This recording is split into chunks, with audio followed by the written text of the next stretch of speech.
নমস্কার, আমি অরিত্র ঘোষ। আমি একজন certified diabetic educator, certified renal nutritionist, certified diabetes self management educator and trainer. অর্থাৎ আপনারা এই টার্মটা, লাস্টের যে টার্মটা বললাম, এটা আপনারা শোনেননি। খুব একটা আনকমন টার্ম।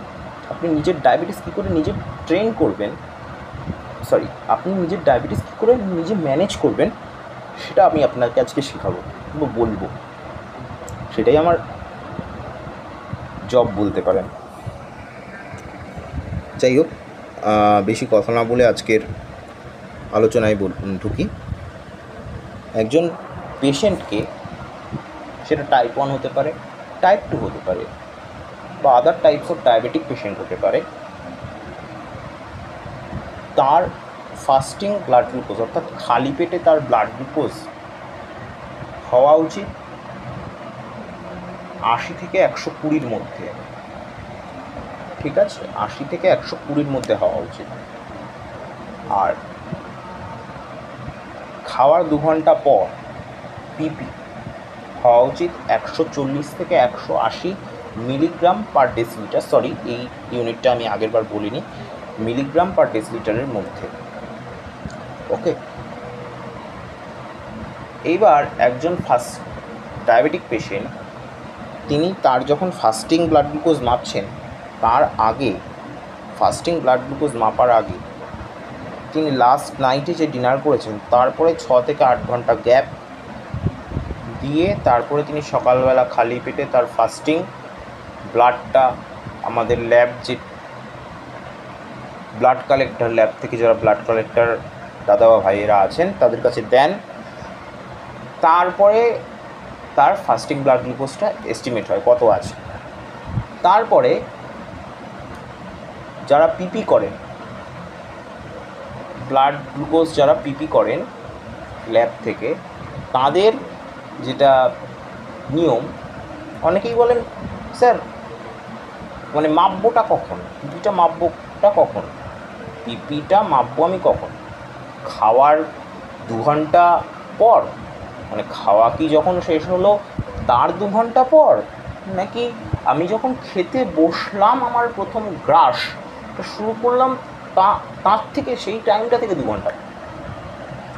আমি বলবো মানে এটাই নিয়ম, আমি বলছি মানে এটাই জেনারেলি পরে আমি যারা প্র্যাকটিস করতে গিয়ে অনেকে দেখেছি যে অনেকে এটাই করে, যখন খেতে বসছি, আপনি আপনার সামনে মিলটা, প্লেটটা রেডি করলেন, আপনি যখন প্রথম গ্রাসটা মুখে তুললেন, তখন যে টাইমটা বাজেছিল, কথার কথা বলছি 12:45 বেজেছিল, চলুন 12টা বেজেছিল, তো ওই 12টায় ধরুন আপনি আমার ফার্স্ট গ্রাসটা মুখে নিয়েছেন।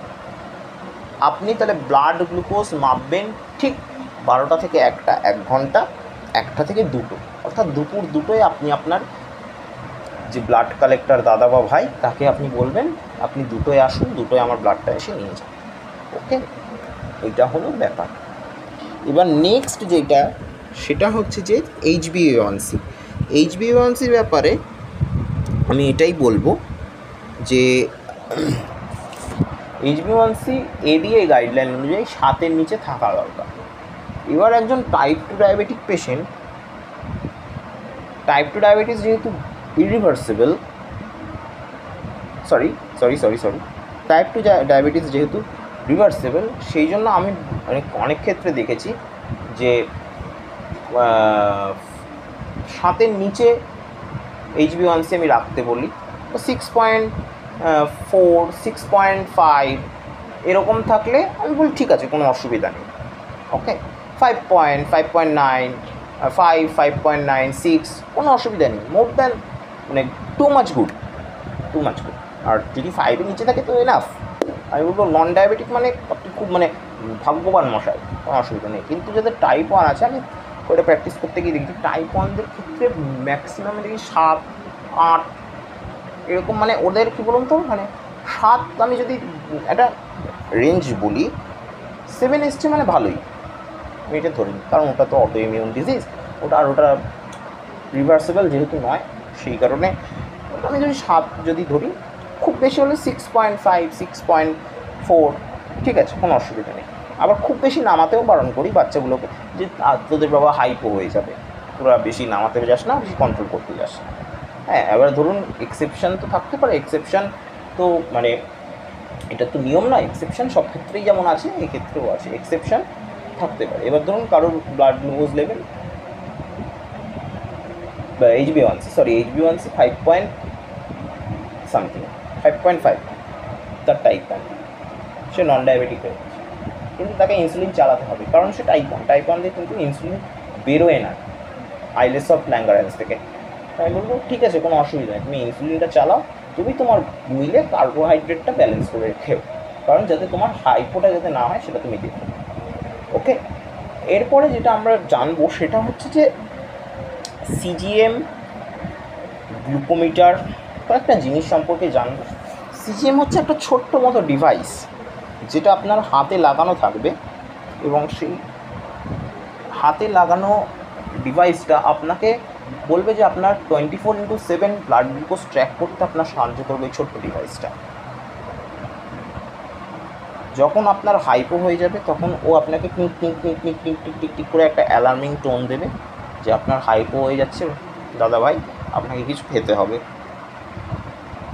যখন খুব বেশি বেড়ে যাবে ওর একটা সাইন থাকে তীর চিহ্ন মতো, ও বলবে যে তোমার হাইপার গ্লাইসেমিয়া হয়ে যাচ্ছে, তুমি তোমার ইনসুলিন ডোজ পাও, মানে অ্যালার্মিং টোন দিয়েও বুঝিয়ে দেওয়া। এটা 24/7, যে কোনো আপনি হাতের যে কোনো সাইডে, বা ধরুন জেনারেলি হাতেই অনেকে ইউজ করে এটা। এরপরে যেটা আসছে সেটা হচ্ছে গ্লুকোমিটার। গ্লুকোমিটার একটা ডিভাইস, দেখবেন আজকালকার দিনে অ্যাকুচেকের বিভিন্ন গ্লুকোমিটার পাওয়া যায়, অ্যাকুচেক ইনস্ট্যান্ট, অ্যাক্টিভ, অ্যাকুচেক ইনস্ট্যান্ট এস, বিভিন্ন রকমের গ্লুকোমিটার পাওয়া যায়। ওই গ্লুকোমিটারগুলো, এই গ্লুকোমিটার ইউজ করার একটা নিয়ম আছে। গ্লুকোমিটারের কিটে দেখবেন একটা গ্লুকোমিটার থাকে, মানে যেখানে আপনার ব্লাড গ্লুকোজটা শো করবে সেই জিনিসটা থাকে। একটা থাকে আপনার পেন, যেটা দিয়ে আপনি ফিঙ্গার টিপে প্রিক করবেন, নিডলস থাকে অ্যান্ড স্ট্রিপস থাকে। এবার যখন আপনি ওই পেনের মধ্যে ফার্স্টে ধরুন আপনি একটা নিডল নিয়েছেন, নিডলটাকে ওই পেনটার মধ্যে সেট করলেন, সেট করার পরে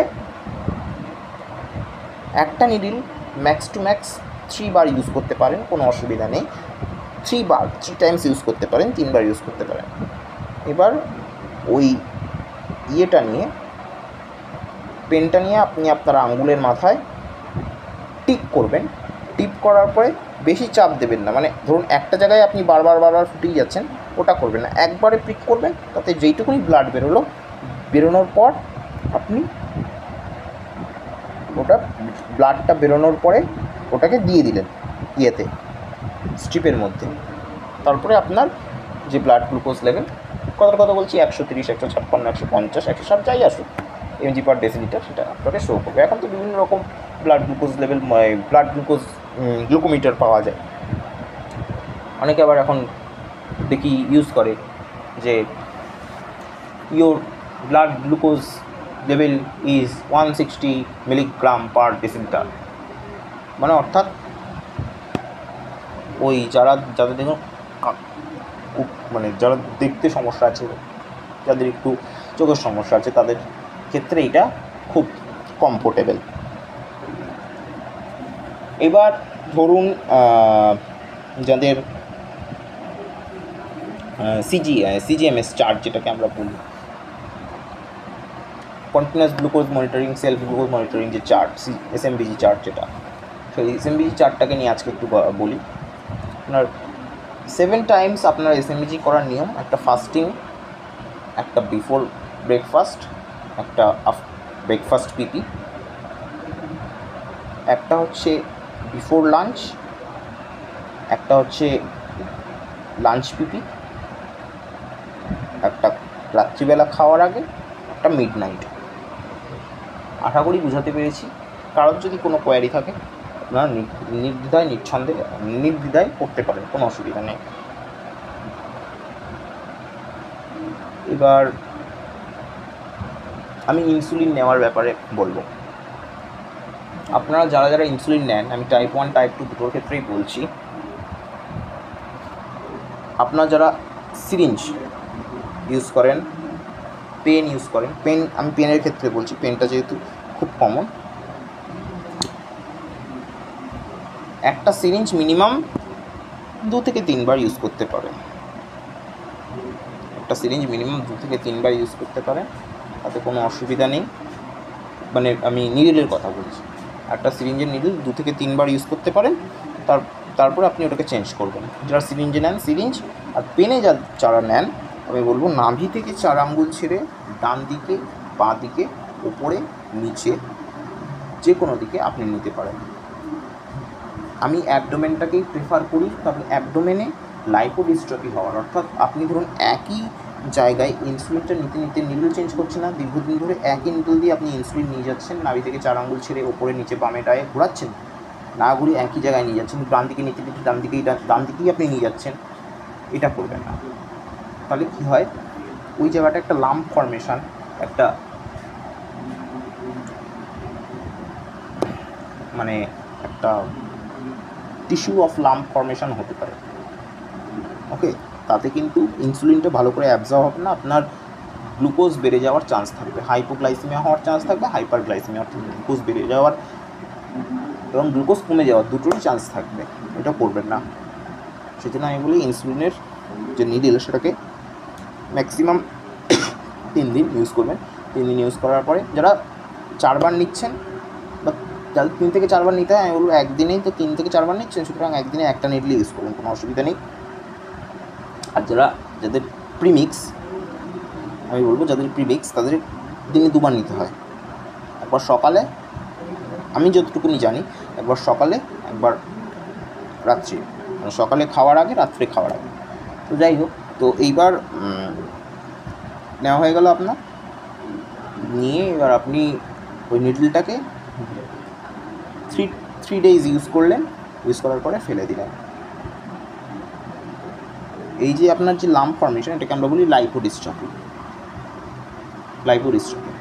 ওকে, তো আপনাদের যদি কিছু কোয়ারিজ থাকে আপনারা স্বচ্ছন্দে বলতে পারেন। আজকে আমি আমার বক্তব্য এখানেই শেষ করছি।